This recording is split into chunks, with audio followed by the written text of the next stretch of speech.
Section 3. You'll hear 3 university students talking about a presentation which one of them has to give. First, you have some time to look at questions 21 to 24.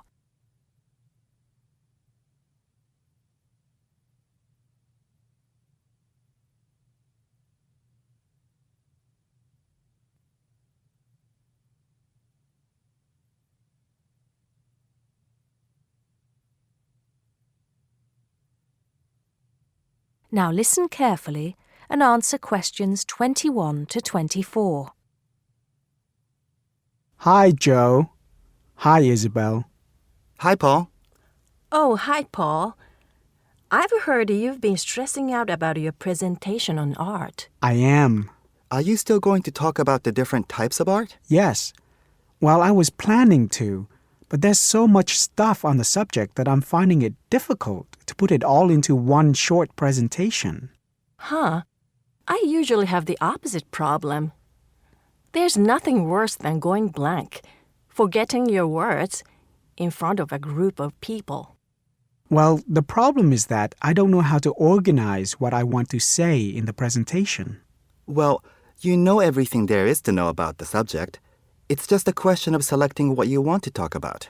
Well, there's a lot to discuss about the different periods in art. That's a good way to start.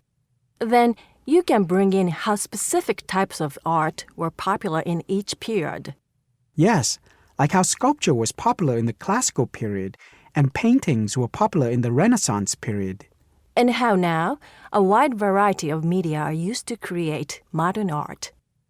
As long as you keep it concise, because it's a large area, there are so many periods and movements in art, and you don't want to just list them one by one. I agree. An explanation of the movements and periods in art wouldn't be too long. You're right. I need to just pick out some key points. Just mention the periods quickly so that I can move on to the real topic of the presentation. Yes, the variety of art, like sculpture, paintings, installations. I have an idea. Why don't you prepare a timeline to show to the class? That would be a nice visual, and it would focus your ideas so you don't get too sidetracked. Great idea. It would certainly cut down on time. Right then. Where are we? You'll begin with a very short introduction to the historical periods of art. Then, you'll talk about popular types of art within these periods. That's sorted. Maybe you could also mention some key works of art in each period, like the Venus de Milo statue or the Scream by Edvard Munch, and give some interesting facts on them. That's not a bad idea, because it does give people a frame of reference when I talk about specific kinds of art. After giving a historical context, I should really talk about different forms of art, shouldn't I? Yes, you should. After that, you can conclude with a question on what is considered to be art. Now, that would be really interesting. Yes, comparing the traditional views of art with modern views. Exactly.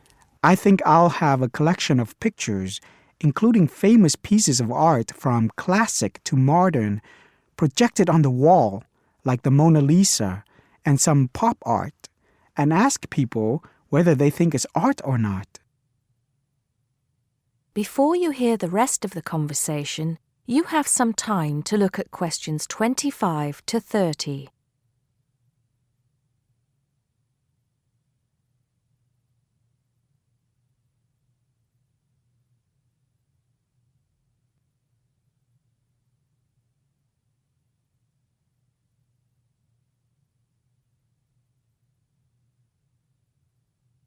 Now listen and answer questions 25 to 30.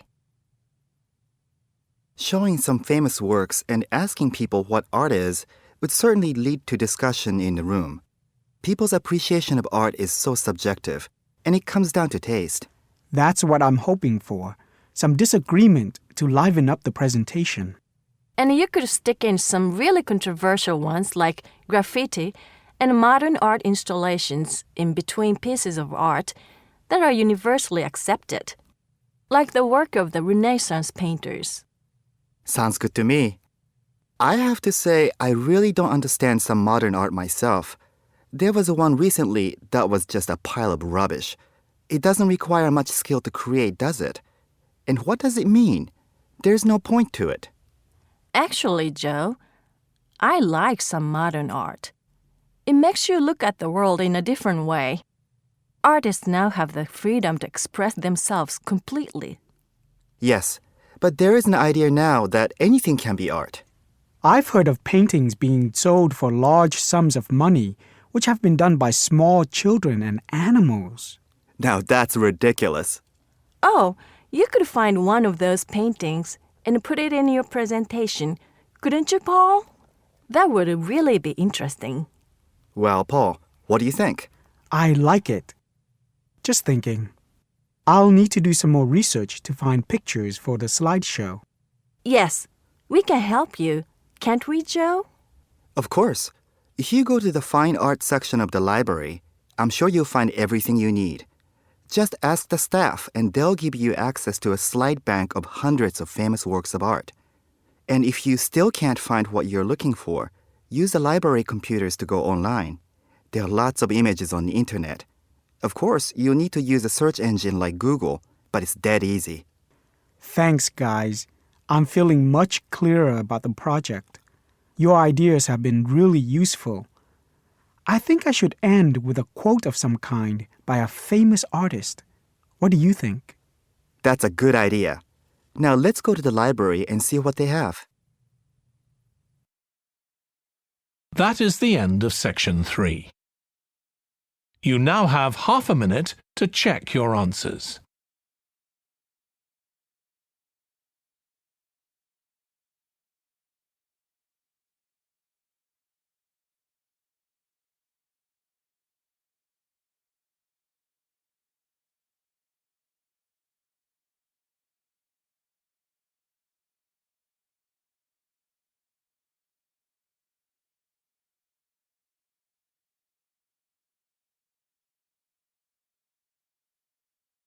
Now turn to section 4.